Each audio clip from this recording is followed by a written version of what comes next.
too many decades, the African-American father has been described as missing in action. I'm Michael Real, and this is RealUrbanNews.com. We have gathered an extraordinary group of young men to debunk the negative images of African-American fatherhood and to help us celebrate Father's Day.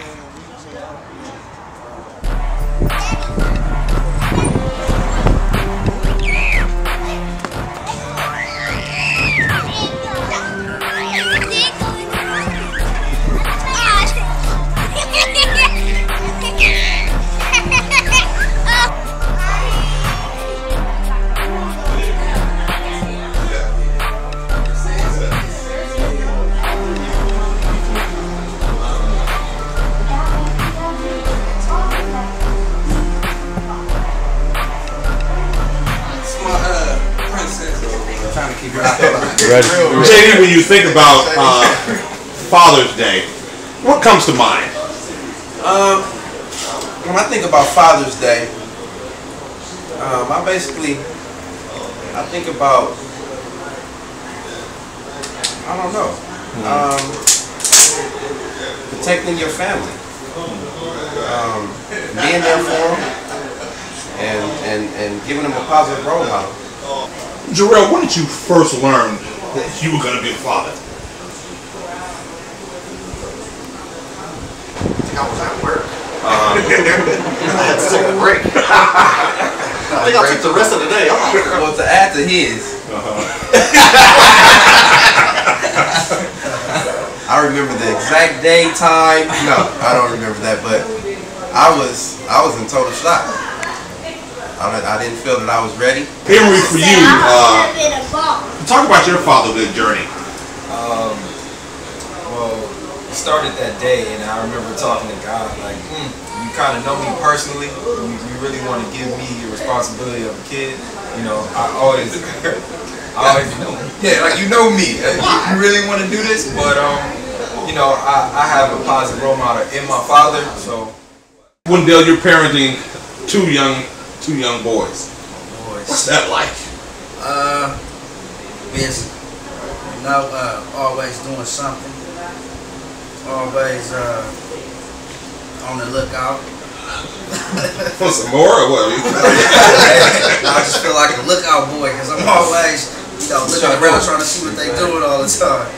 And that's pretty much it, man. It's just making sure that that I create a structure, that they can grow in on a positive tip. Andre, you have two beautiful daughters. How did your life change when you learned that you were going to be a father? How did my life change? I was shocked a little bit when I heard I was having a kid. My girl told me she was pregnant. I wasn't too surprised because I was being nasty, so I know there's repercussions for that sometimes. And but I was excited about being a father, being that I didn't have a father in my life like that. So it was like giving me a chance to actually create a structure there that I didn't have.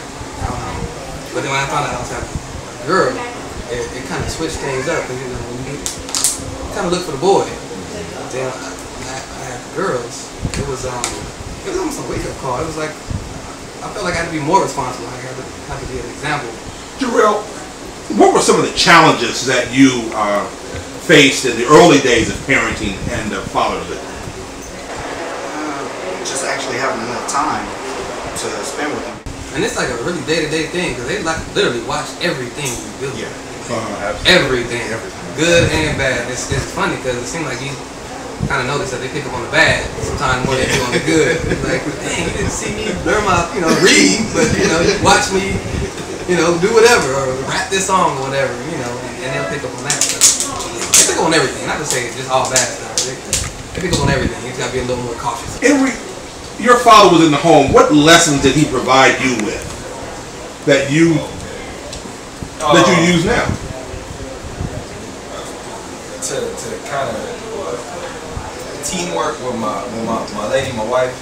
He worked with my mom a lot, with me and my brother, and certain things he handled. His background, his father was somewhat of a nightmare, so he kind of backed away from certain issues that my mother took care of, but just pretty much teamwork. It must take teamwork for you to raise two young boys. Yeah, man. Actually, it's a lot of teamwork, man. I give a lot of credit to my lady right now. With him, I kind of went through some stuff with like DCFS in the earlier stages, which is why I ended up having him full custody. I grew up in a single parent home,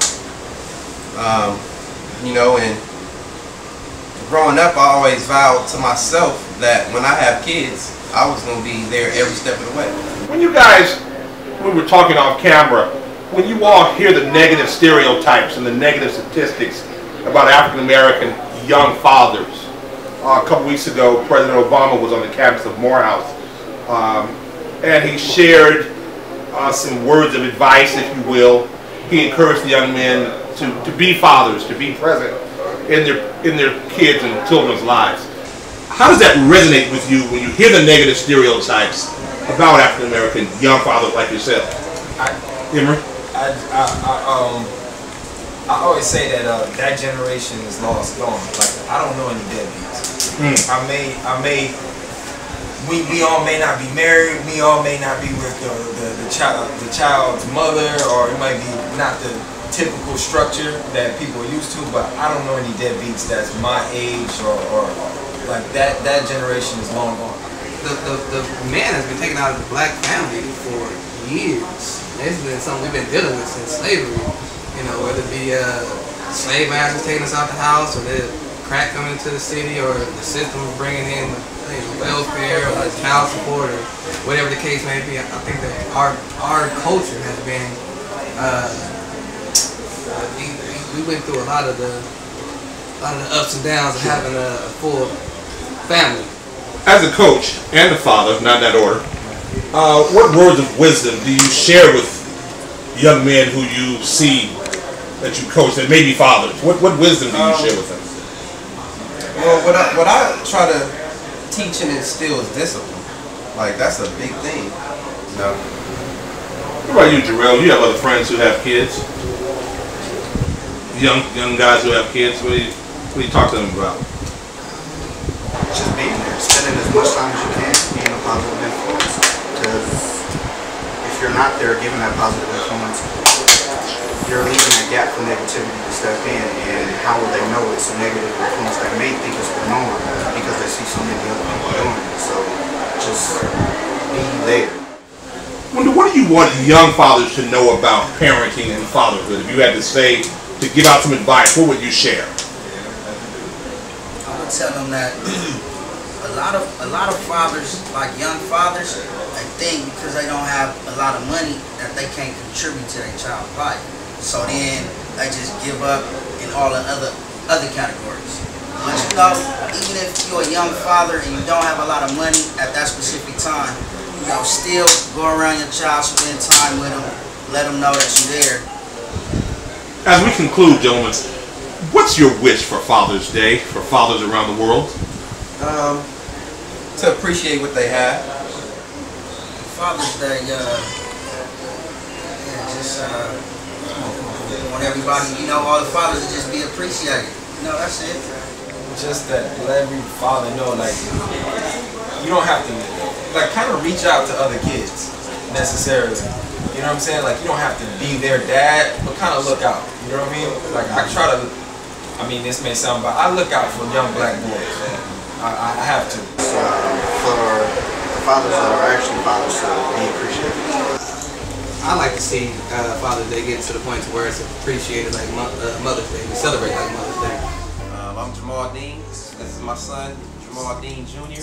And this is Carson Jaden Dean, my youngest. 8 years old and 4 years old. I'm Wendell White. This is my youngest right here. His name is Xavier. He's 11 months. This is my oldest, Wendell Jr. He's 5. My name is Emory Smith. My son is present, but his name is Emory M. Smith. He's 3 years old. I'm Jerale Evens, and this is my son Titus Evens, 8 years old. Andre Spicer, Harmony Spicer, 8 months. Jordan Spicer, 7 years old. Happy Father's Day from RealUrbanNews.com.